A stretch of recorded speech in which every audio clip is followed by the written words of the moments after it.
اندھیرا اجالا۔ حصہ اول اندھیرے میں جگنو۔ ایک چھوٹے سے گاؤں نورپور میں ایک لڑکی رہتی تھی جس کا نام فرح تھا۔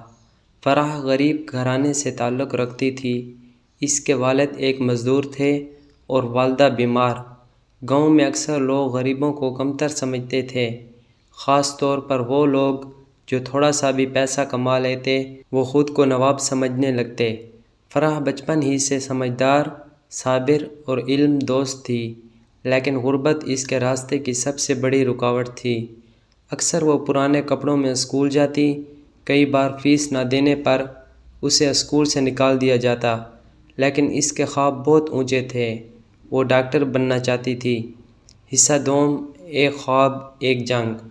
فرح کی زندگی کا اہم موڑ اس وقت آیا جب گاؤں میں ایک نئی اسکول ٹیچر مس نادیہ تعینات ہوئیں۔ وہ شہزادیوں کی طرح مہذب لیکن دل سے ایک عظیم انسان تھیں۔ انہوں نے فرح میں چھپی صلاحیت پہچان لی۔ وہ روز اسکول کے بعد فرح کو مفت پڑھاتیں، کتابیں دیتیں اور اس کی ہمت بڑھاتیں۔ ایک دن اسکول میں سائنس کا مقابلہ ہوا جس میں فرح نے پورے ضلع میں پہلا انعام جیتا۔ اسے اسکالرشپ ملی اور شہر کے ایک بڑے کالج میں داخلہ مل گیا، مگر نئے سفر میں مشکلات کم نہ ہوئیں۔ شہر کے ماحول، بولی اور امیری کا فرق ایک نئی جنگ تھا۔ حصہ سوم امتحان۔ برداشت اور صبر مکمل کیا، مگر قسمت کو ابھی اور آزمائش کرنی تھی۔ والد کا انتقال ہو گیا اور ماں کی طبیعت مزید خراب ہو گئی۔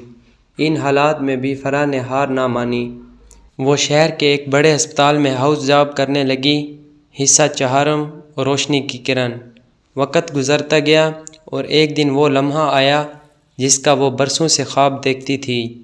فرح اب ڈاکٹر فرح حسین بن چکی تھی۔ وہ اپنی تنخواہ سے ماں کا علاج کراتی اور گاؤں کے غریب بچوں کو مفت پڑھاتی۔ وہ خود اپنی مثال بن گئی تھی۔ پھر ایک دن وہی گاؤں جہاں کبھی اسے طعنے دیے گئے تھے اب اس کے نام سے جانا جانے لگا۔ نورپور کے ہر بچے کے لبوں پر ایک ہی نام تھا، ڈاکٹر فرح ہماری روشنی، ہمارا فخر۔ اخلاقی سبق۔ غربت جرم نہیں، ہار ماننا جرم ہے۔ صبر، علم اور محنت ہمیشہ کامیابی کی کنجی ہیں۔ دوسروں کا سہارا بننے سے انسان خود بلند ہو جاتا ہے۔